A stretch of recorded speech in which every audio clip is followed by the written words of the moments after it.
Assalamualaikum warahmatullahi wabarakatuh.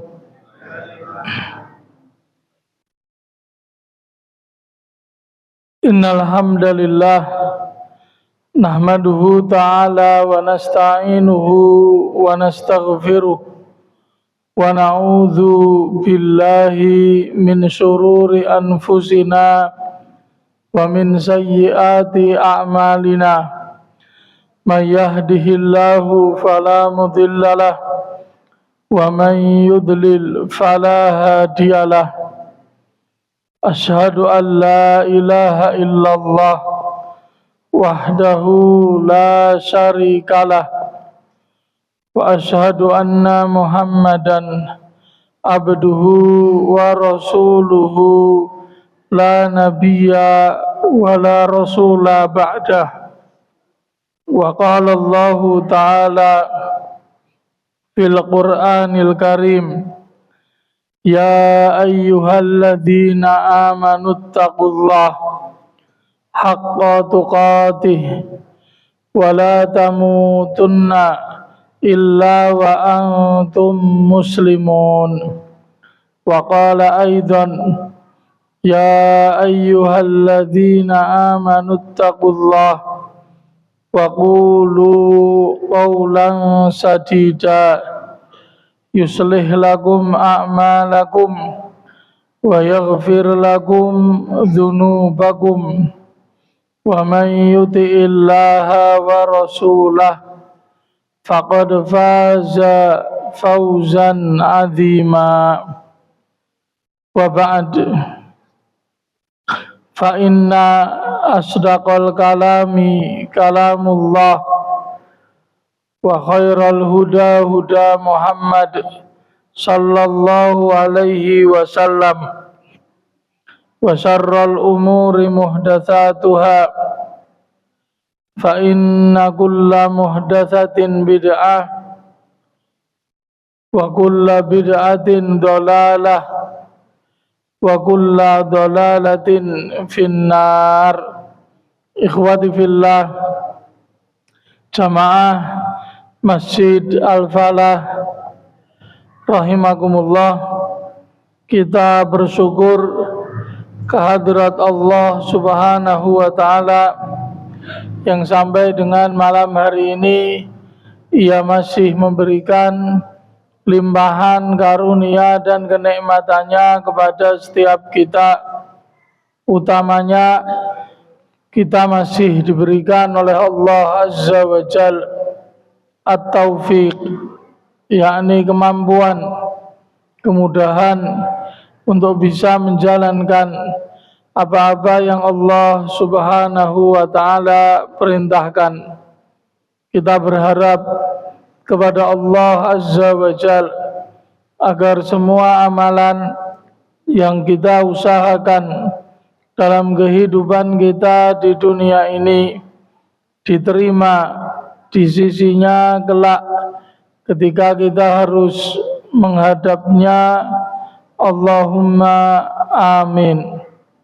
Ikhwati fillah, adalah Allah Subhanahu wa taala, Ia menjadikan dunia ini sebagai negeri cobaan, negeri ujian, darul ibtila wal imtihan. Di negara Allah, negara yang atau negeri yang Allah Subhanahu wa taala jadikan sebagai tempat untuk menguji hamba-hambanya. Ujian-ujian yang Allah Subhanahu wa taala datangkan dalam kehidupan ini merupakan satu sunnatullah kauniyah. Apa arti sunnatullah kauniyah? Sunnatullah kauniyah itu artinya satu ketetapan Allah Subhanahu wa taala yang pasti terjadi, tidak mungkin tidak. Sehingga yang namanya ujian dan cobaan dalam kehidupan ini itu pasti akan kita hadapi, pasti akan kita peroleh. Tidak ada yang tidak mendapatkan ujian dan cobaan. Semuanya mendapatkan. Dan ada kalanya ujian dan cobaan tersebut berupa hal-hal yang kita sukai, jadi berupa nikmat-nikmat, dan nikmat itu juga bagian dari ujian Allah Subhanahu wa Ta'ala yang sering kali kita tidak menyadarinya. Dan boleh jadi ujian dan cobaan tersebut seperti yang kita pahami, bahwasanya ujian dan cobaan itu sesuatu yang kita pandang jelek itu. Padahal itu belum tentu jelek. Dan Allah Subhanahu wa Ta'ala menyatakan dalam Al-Qur'an, wa nabluukum bisyarri wal khairi fitnatun. Dan sungguh kami Allah akan menguji kalian dengan kejelekan dan dengan kebaikan, dan itu semua merupakan fitnah, ujian bagi kalian. Jadi ujian itu ada kalanya sesuatu yang baik karena itu nikmat. Namun seringkali yang namanya ujian itu sesuatu yang kita pandang jelek, buruk. Itu apakah itu baik atau buruk, sama-sama fitnah, ujian dari Allah Subhanahu wa Ta'ala. Jadi kita tidak akan pernah bisa lepas. Dan ujian ini sifatnya merata atas semua manusia. Apakah dia orang Islam atau orang non-Islam, mukmin atau kafir, semuanya mendapatkan ujian. Dan bagi kita itu hamba-hamba Allah Subhanahu wa Ta'ala yang beriman, tujuan dibalik ujian tersebut Allah Subhanahu wa Ta'ala ingin mengetahui kebenaran dan kejujuran keimanan kita kepada Allah Subhanahu wa Ta'ala.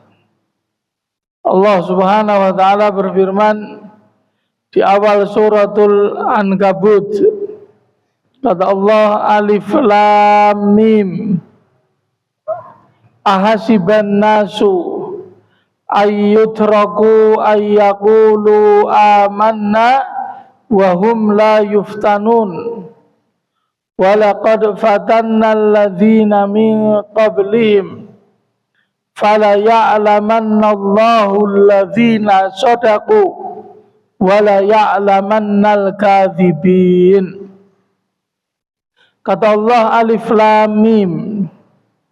Apakah manusia itu menyangka mereka akan dibiarkan hidup begitu saja setelah mereka mengikrarkan keimanan, tsumma la yuftanun, kemudian mereka tidak akan difitnah. Untuk fitnah dalam bahasa Arab itu maknanya ujian dan cobaan. Itu diantara makna fitnah. Jadi makna fitnah dalam bahasa Arab itu bukan fitnah dalam bahasa Indonesia.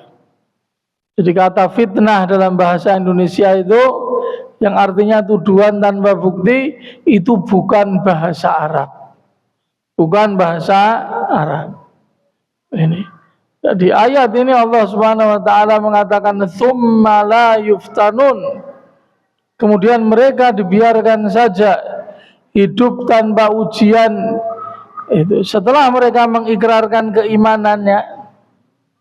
Ini Allah Ta'ala kemudian menegaskan bahwasanya Dia telah menguji orang-orang sebelum mereka yang dengan ujian dan cobaan tersebut Allah Ta'ala itu mengetahui siapa dari mereka yang jujur dan benar di dalam keimanannya.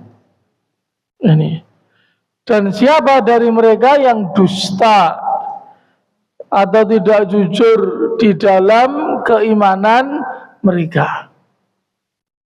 Dan fakta memang di lapangan itu terbukti betapa banyak mereka orang-orang yang mendapatkan ujian dan cobaan kemudian tidak bersabar, menjual keimanannya, berlari dari kefakiran menuju kekafiran. Betapa banyak itu tengah masyarakat kita.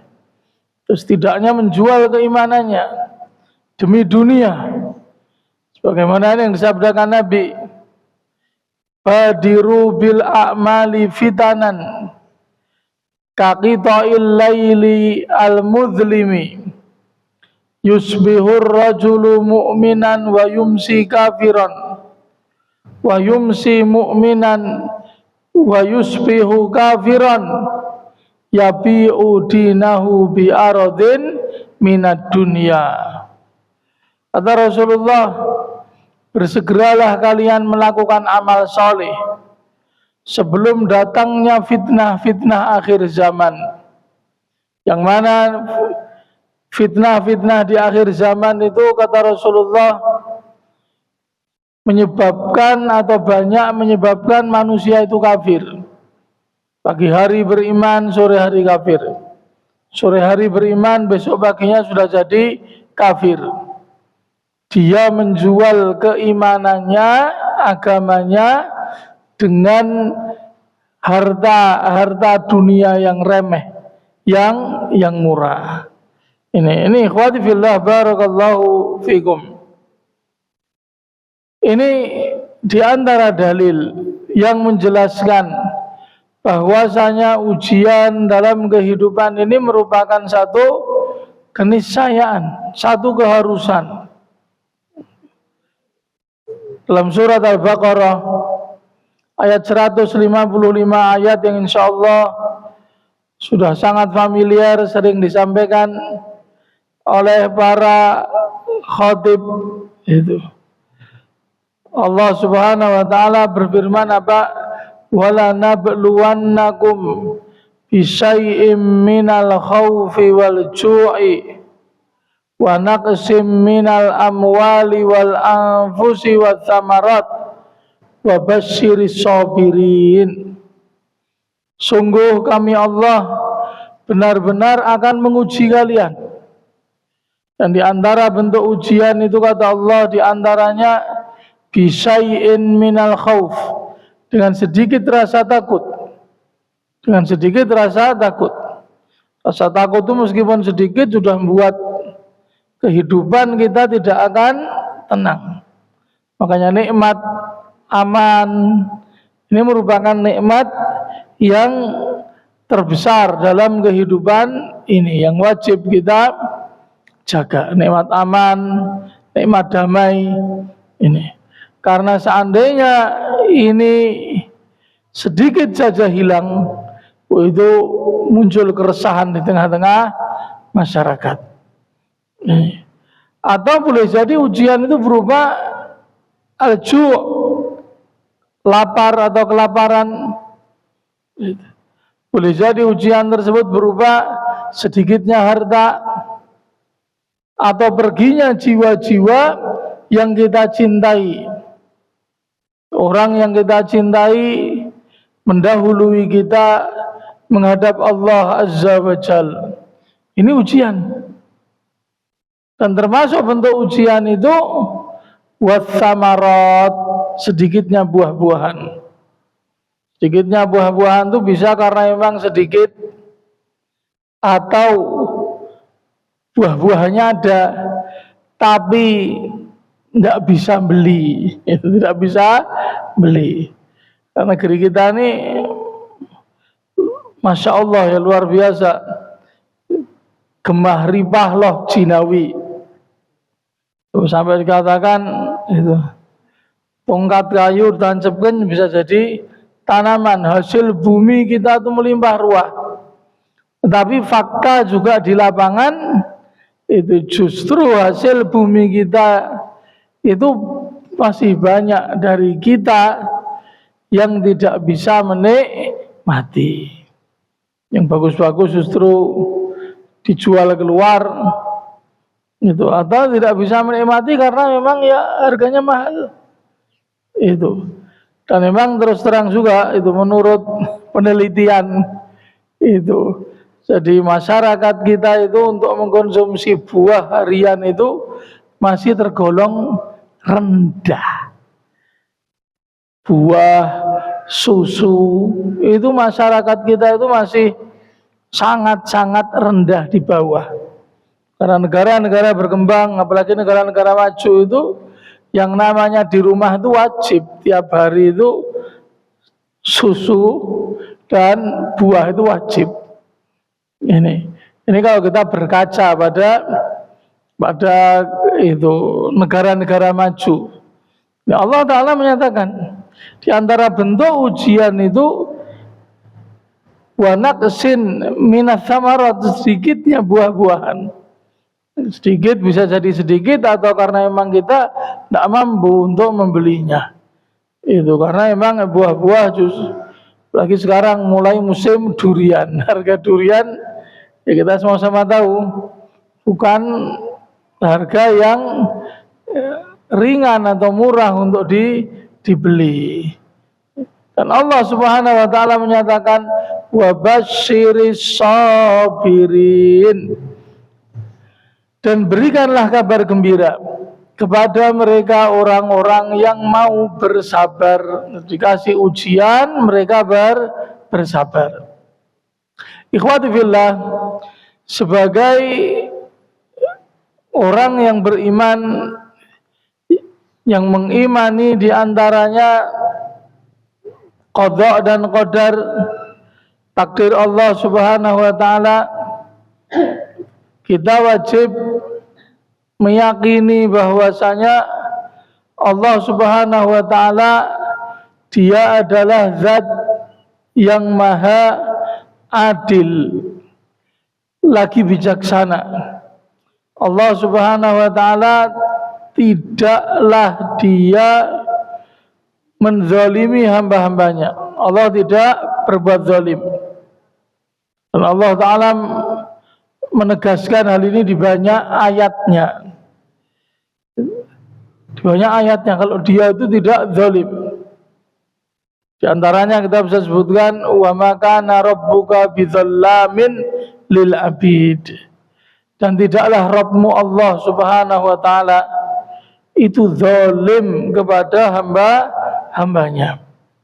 Ya Allah Ta'ala itu maha adil, maha bijaksana, termasuk di dalam semua ketetapan takdir yang Ia tetapkan atas hamba-hambanya. Itu Allah Ta'ala tahu kadar kita.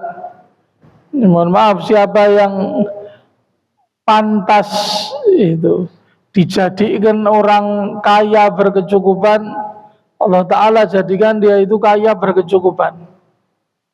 Tapi siapa yang Allah Ta'ala lebih tahu, Allah Ta'ala lebih tahu kalau dia itu lebih pantas kepada kemiskinan, kefakiran, Allah Ta'ala jadikan dia itu fakir miskin. Atau siapa yang lebih pantas untuk hidup apa adanya, ini Allah Ta'ala jadikan kehidupan apa adanya. Ini Allah Ta'ala lebih tahu atas keadaan diri-diri kita. Semua kebaikan yang kita peroleh dalam kehidupan kita itu datangnya dari Allah. Sebaliknya, semua kejelekan, musibah dan cobaan dalam hidup ini itu akibat dari dosa-dosa kita. Ini penting untuk kita ketahui. Itu akibat dari dosa-dosa kita. Allah Ta'ala yang menegaskan hal ini. Di banyak tempat dalam Al-Quran kita bisa sebutkan, di antaranya Allah Ta'ala berfirman, wa ma asobaka min hasanatin faminallah wa ma asobaka min sayyiatin famin nafsik. Apa saja kebaikan yang kalian peroleh di dalam kehidupan kalian, faminallah, maka itu semua datangnya dari Allah. Wa ma asobaka min sayyi'ah, sebaliknya semua kejelekan yang menimpamu dalam kehidupanmu itu dari dirimu sendiri, dari dosa-dosamu sendiri, bukan dari Allah. Sebabnya bukan dari Allah. Ini karena Allah Ta'ala punya hikmah yang agung. Ini dibalik itu semua, tapi sebab pemicunya dirimu dewi. Di ayat yang lain kata Allah, wa ma asabakum mim musibah fabima kasabat aydikum wa ya'fu an katsir. Musibah apapun yang kalian peroleh dalam kehidupan kalian itu akibat dari ulah tangan-tangan kalian sendiri.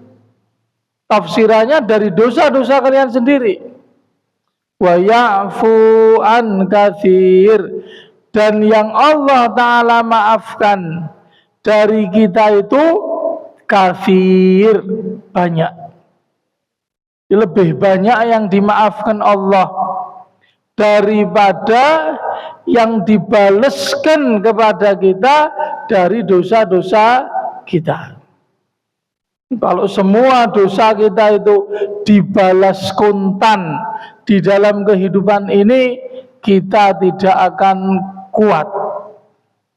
Tidak akan kita kuat. Ini rahmatnya Allah. Yang dia maafkan jauh lebih banyak. Ini. Jadi sekali lagi, kita tidak boleh menyandarkan kejelekan kepada Allah. Karena semua yang datang dari Allah pasti baik. Makanya Nabi kita Muhammad sallallahu alaihi wasallam, beliau pernah menegaskan dalam sabda beliau, wasyarru laisa ilaika ya Rabb, dan kejelekan itu tidaklah dikembalikan atau disandarkan kepadamu, wahai Rabbku, wahai Allah. Ini maka jangan pernah kita menyandarkan kejelekan kepada Allah, jangan. Ini lebih sandarkan kejelekan kepada diri kita. Ini, jangan pernah menyandarkan keburukan kepada Allah. Ini karena Allah itu baik. Makanya kita perlu tahu kebaikan Allah di balik ujian. Nah, ini yang ingin saya sebutkan. Apa sih kalau dikatakan Allah, semua dari Allah Ta'ala mesti baik? Memangnya yang Allah Ta'ala maui dari ujian dan cobaan itu apa? Jawabannya, yang Allah Ta'ala maui dari kita semuanya baik di balik ujian dan cobaan. Maka hikmah itu di balik ujian dan cobaan itu, yang pertama yang harus kita tahu, di sana ada takfirudz dzunubi wal khotoya. Allah Ta'ala hendak menggugurkan dan menghapus dosa-dosa kita dengan cara musibah, cobaan-cobaan hidup itu terus menimpa kita. Ini yang dijelaskan adalah Nabi SAW di dalam hadis riwayat Imam Muslim. Beliau bersabda, la ma yusibul muslima, tidaklah ada sesuatu pun yang menimpa seorang muslim, orang Islam, min nasobin wala wasobin wala hamin wala huznin wala adza wala ghammin hatta syaukati yusakkuha illa kafarallahu biha min khotoyah. Kata Rasulullah, tidaklah ada yang menimpa seorang muslim dari rasa letih, rasa capek, dan dari rasa sakit yang dia rasakan di tubuhnya.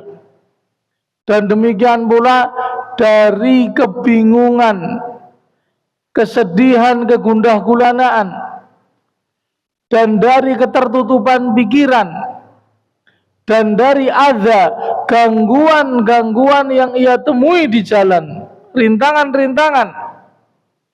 Bahkan kata Rasulullah, sampai syaukah, sampai duri yang menusuk dirinya. Tak sengaja minggir, itu dekat tanaman kecocos, sakit, ketusuk duri. Apa kata Rasul? Melainkan itu di antara cara Allah untuk menggugurkan dosa-dosanya.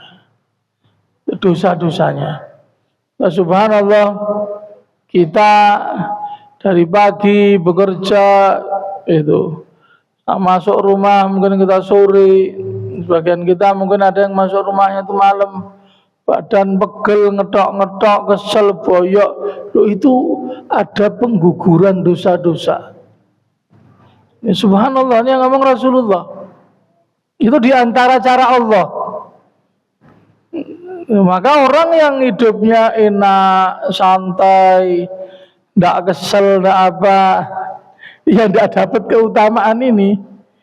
Yang dapat keutamaan ini yang justru merasakan hal-hal yang tidak enak, tidak nyaman di dalam kehidupannya. Ini dalam hadis yang lain, kama tahutus syajaratu warokoha. Bahkan Allah Ta'ala akan menggugurkan dosa-dosanya itu seperti pohon yang meranggaskan daun-daun kering ketika diterpa angin yang kencang. Maka semakin besar angin yang menerpanya, semakin banyak daun-daun yang rontok. Gitu. Maka semakin besar terpaan cobaan ujian dalam kehidupan, semakin bersih dia dari dosa-dosa. Dalam hadis yang lain Rasulullah bersabda, "Fama yabrahul bala'u bil mu'mini hatta yamsiya 'alal ardi wa laisa 'alaihi khati'atun." Akan senantiasa orang yang beriman itu ditimpa ujian dan cobaan sampai dia berjalan di muka bumi dalam keadaan tidak lagi punya dosa.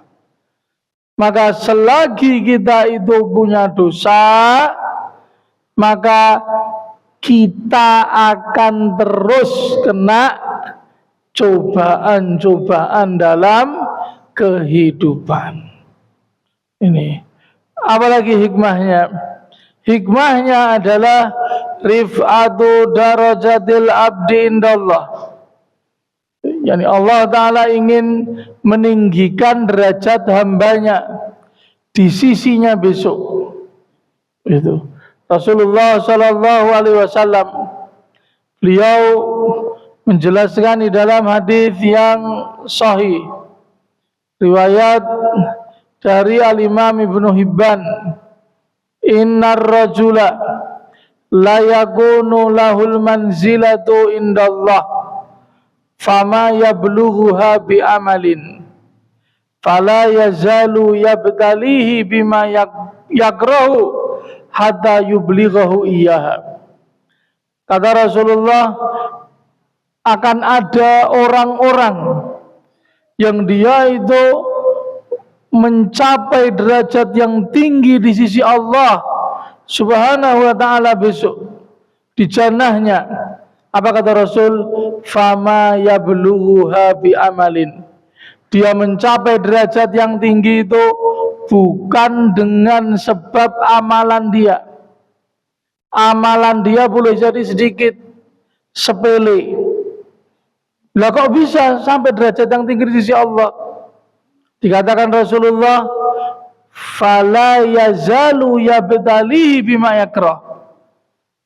Dia terus menerus ketika hidup itu ditempa, diterpa ujian-ujian cobaan dalam kehidupan bima yakrahu, dengan apa-apa yang tidak dia sukai, dengan apa-apa yang dia benci. Berarti maka dari sini pelajarannya apa? Ada ujian dan cobaan itu dari apa-apa yang disukai, tetapi ada juga yang tidak disukai. Dia ketika hidup diuji terus dengan apa-apa yang tidak dia sukai. Hatta yublighahu iyaha, dengan kesabarannya menghadapi itu semua, ini membuat dia itu bisa sampai derajat yang tinggi di sisi Allah. Dari sini kita mengetahui betapa besar rencana Allah di balik ketetapan takdirnya. Apalagi hikmahnya biar kita tahu. Alamatu mahabbatillah. Ujian dan cobaan itu ternyata dia di antara tanda cintanya Allah kepada hamba. Rasul sallallahu alaihi wasallam beliau bersabda, "Innallaha idza ahabba 'abdan ibtalahu." Allah itu apabila cinta kepada seorang hamba justru bakalan diuji. Memang kalau kita pikir pakai akal kita yang dangkal, orang nyambung. Cinta kok malah diuji ini. Tapi Allah Ta'ala menjelaskan, justru yang diuji itu yang dicintai. Tandanya Allah Ta'ala itu perhatian. Justru kalau Allah Ta'ala tidak cinta, dijarke wis. Mau jungkir, mau balik, mau tidak dipedulikan sama Allah Azza wa Jal. Tanda cinta Allah. Dan hikmah yang lain apa ikhwati fillah? Bahwasanya ujian-ujian dalam kehidupan itu adalah di antara sebab yang dengannya Allah Ta'ala akan menggugurkan hukuman yang akan kita terima besok di akhirat. Jadi Allah Ta'ala kalau menghendaki kebaikan atas seorang hamba itu, siksa-siksa yang harusnya dia terima besok di akhirat disegerakan di dunia. Disegerakan di dunia. Katakanlah Rasulullah alaihi salatu wassalam, di mana beliau bersabda, "Idza aradallahu bi 'abdihil khaira ajjala lahul uqubata fid dunya." Kalau Allah Ta'ala menghendaki kebaikan atas hambanya, maka hukuman-hukuman yang seharusnya dia terima di akhirat dengan sebab dosa-dosa dia itu disegerakan di dunia wis. Disegerakan di dunia. Sehingga apa akibatnya? Wis mati sudah tinggal penak wis. Mati sudah tinggal enaknya. Itu. Tidak lagi dia terancam dengan siksa-siksa. Karena sudah didulukan sama Allah Ta'ala di dunia. Sebaliknya kata Rasulullah, wa idza arada bi abdihi syarra amsaka anhu bi dzanbihi hatta yuwafiya bihi yaumal qiyamah. Sebaliknya apabila Allah Ta'ala itu menginginkan kejelekan kepada hambanya, maka Allah Ta'ala tahan hukuman baginya di dunia bidzanbihi, dengan sebab dosa-dosa dia yang banyak. Dan besok kata Rasulullah, hatta yuwafiya bihi yaumal qiyamah, Allah Ta'ala akan timpakan hukuman-hukuman tersebut seluruhnya besok di akhirat, di hari kiamat. Nah kalau hukuman siksa itu di akhirat Nah, ini siksa di atas siksa. Siksa di atas siksa. Itu kalau di dunia ini seberat-berat siksaan paling banter apa? Mati. Sudah mati selesai di dunia itu. Sudah mati selesai. Orang mati tidak kerasa apa-apa. Itu fama bijurhin bimayyitin ilamu. Orang sudah mati mau disiksa, mau ditusuk-tusuk, mau dicincang sudah kerasa orang mati. Tapi di akhirat kata Allah la yamutu fiha wala yahya. Di akhirat besok siksaan itu tidak berakhir dengan kematian. Tidak berakhir dengan kematian. Tidak hidup, tidak mati, tersiksa terus. Ini. Makanya siksa hukuman di akhirat lebih berat ketimbang hukuman di dunia. Dan Rasul alaihi salatu wassalam beliau juga bersabda, innallaha ja'ala azab hadhil ummati fi dunyaha. Kata Rasulullah, Allah Ta'ala itu menjadikan itu azab hadhil ummah, azabnya, siksaan umat ini di dunianya. Di dunianya. Ini bagi orang yang beriman. Ini ujian-ujian kehidupan ini insya Allah sebagai penggugur. Itu atau yang meringankan siksa dan hukuman yang besok bakal dia terima di akhirat. Ini kan hikmah yang besar, hikmah yang luar biasa. Apalagi hikmahnya ikhwati fillah? Hikmahnya adalah Allah Ta'ala ingin mengikis atau menghilangkan kesombongan, tinggi hati itu dari hamba-hambanya di dunia. Jadi ketika seseorang itu atau manusia itu jauh dari terpaan ujian dan cobaan, dia akan lupa diri. Dia akan lupa dengan Allah Subhanahu wa Ta'ala. Dia akan besar kepala, itu. Dia akan sombong, tinggi hati. Dia akan merasa dirinya tidak butuh dengan semuanya, dengan manusia, dengan Allah Subhanahu wa Ta'ala.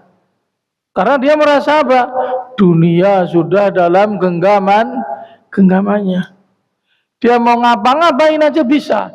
Itu punya duit, punya kekuasaan, itu apa-apa bisa dia lakukan.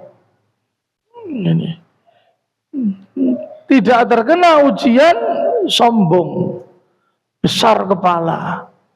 Ini Allah Ta'ala datangkan cobaan ujian biar dia itu balik kepada Allah, biar sombongnya itu hilang, biar tidak kemaki.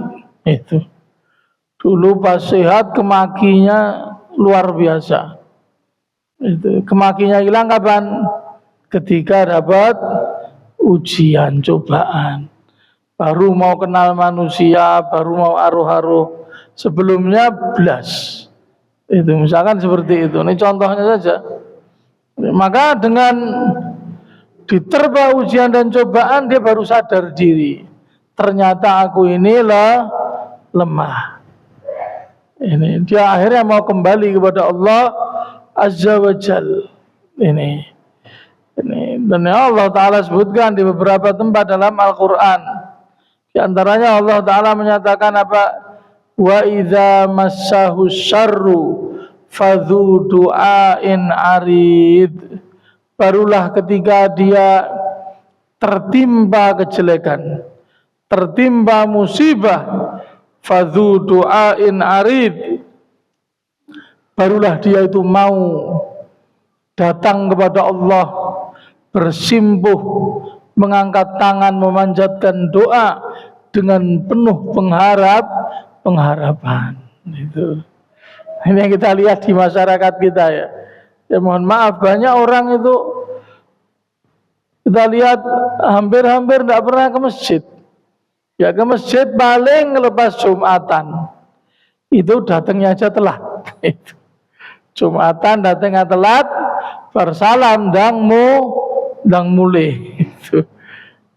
Jadi seakan-akan memang tidak butuh sama Allah Ta'ala itu. Tidak butuh sama agama, tidak butuh sama nasihat. Itu.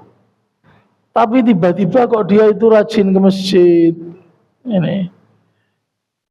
Ternyata punya masalah. Kalau punya masalah baru terus larinya ke masjid. Udah gitu tanya, kemudian ketemu sama Pak Ustadz, keluh kesah ini itu, kasih solusi. Terus gitu masalahnya hilang, ya hilang lagi dari masjid. Ini sering kita lihat di tengah kehidupan masyarakat. Jadi orang itu eling sama Allah, dia mau kembali kepada Allah itu ya dengan diterpa ujian dan cobaan, baru dia sadar kalau dia itu punya Allah. Sebelumnya blas, tidak eling, tidak sadar. Itu ya hidup sakarepnya dia, ndeleleng sakarepnya dia, tidak mau diatur. Makanya Allah Ta'ala punya rencana baik di balik ujian dan cobaan yang ia datangkan kepada hambanya. Maka kalau kita tahu ini semua, Bapak-bapak, Ibu-ibu rahimakumullah, kita tidak suudzon kepada Allah. Kita tidak akan berburuk sangka kepada Allah. Karena memang Allah Ta'ala tidak menginginkan keburukan buat kita. Yang Allah Ta'ala inginkan dari kita itu kebaikan dan kebaikan. Tinggal sekarang kita jadilah orang beriman yang terbaik. Bagaimana orang yang beriman yang terbaik itu? Disebutkan dalam hadis riwayat Imam Al-Bukhari. Rasul kita Muhammad sallallahu alaihi wasallam bersabda, "Ajaban li amril mu'min, inna amrahu kullahu lahu khair, wa laisa dzaka li ahadin illa li mu'min." Sesungguhnya kehidupan orang yang beriman itu menakjubkan. Jadi sungguh menakjubkan kehidupan orang yang beriman. Semua urusan orang beriman itu baik. Semua yang ada pada orang beriman itu baik. Dan kebaikan-kebaikan itu tidak akan engkau jumpai kecuali pada orang yang beriman. Itu. Apa kebaikan itu? Kan kita jadi bertanya-tanya, kebaikan apa sih? Kok begitu istimewa yang ada pada diri orang-orang yang beriman? Kata Rasulullah, in asabathu sarra'u syakara fakana khairallah. Kalau dia mendapatkan kenikmatan, kebahagiaan, kesenangan, dia akan bersyukur kepada Allah Subhanahu wa taala. Dan syukur itu adalah yang terbaik baginya. Wa in asabathu dharra'u sabara fakana khairan lah. Sebaliknya orang beriman itu kalau ditimpa dharra, apa-apa yang tidak mengenakkan dirinya, tidak membuat dirinya itu nyaman, dirinya sakit, terkena hal-hal yang dia tidak sukai, sabar dia. Sabar ihtisab, mencari balasan dari Allah di balik musibah. Dan itu yang terbaik buat dirinya. Nah ini yang penting untuk kita selalu ingat itu. Di antara makna sabar itu apa? Tarkut tabajjur. Itu. meninggalkan sambat, keluh kesah. Itu meninggalkan sambat atau keluh kesah. Keluh kesah sama hamba, sama makhluk itu mau apa? Ya, keluh kesah sama yang datang kan musibah Allah. Itu jangan sesama jangan kepada manusia. Itu. Ini ikhwati fillah barakallahu fikum. Jadi tidak semua yang jelek ternyata itu jelek buat kita. Bahkan Allah Ta'ala menegaskan apa? Wa asa an tuhibbu syai'an wa huwa syarrul lakum. Sebelumnya, potongan ayat sebelumnya, wa asa an takrahu syai'an wa huwa khairul lakum. Di akhir ayat kata Allah apa? Wallahu ya'lamu wa antum la ta'lamun. Boleh jadi kalian itu tidak menyukai kejelekan. Itu. Padahal itu baik buat kalian. Boleh jadi kalian menginginkan kebaikan, tapi itu jelek buat kalian. Allah Ta'ala tahu, kalian tidak tahu. Maka husnudzanlah selalu kepada Allah Azza wa Jal, karena semua ketetapan takdir Allah bagi diri kita itu yang terbaik buat kita. Jalani nikmat, syukuri ujian bala, sabar sambil cari jalan keluar, ikhtiar yang dibenarkan oleh syariat. Saya tambah satu hadis lagi sebagai penutup. Dalam hadis riwayat Imam Ahmad, Rasulullah sallallahu alaihi wasallam bersabda, innallaha la yaqdi qada'an lil mu'min illa kana khairal lah.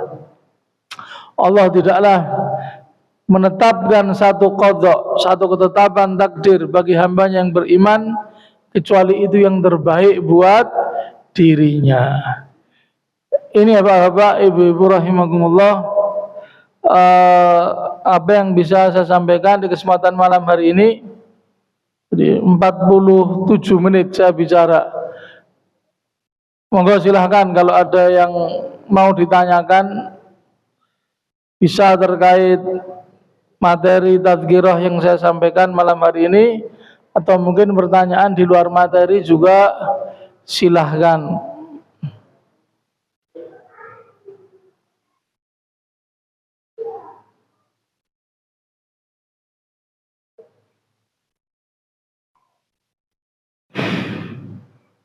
Tidak ada.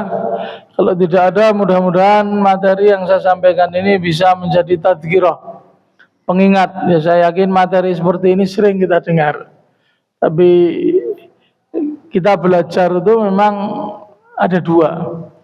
Itu kalau tidak tajdid, itu ya tazyid. Itu jadi orang belajar itu cuma ada dua. Kalau bukan dia memperbarui lagi sesuatu yang pernah dia ketahui dengan diulang menjadi ingat lagi, atau tazyid, penambahan, ada hal yang baru dan itu pasti. Pasti. Makanya apa yang pernah kita pelajari di SD, di SMP, SMA sampai kuliah kita pakai terus. Itu tidak akan ganti. Bedanya ada tambahan yang kita beroleh. Ini mudah-mudahan bermanfaat buat kita semua. Kita akhiri, subhanakallahumma wa bihamdik, asyhadu an la ilaha illa anta, astaghfiruka wa atubu ilaika. Assalamualaikum warahmatullahi wabarakatuh.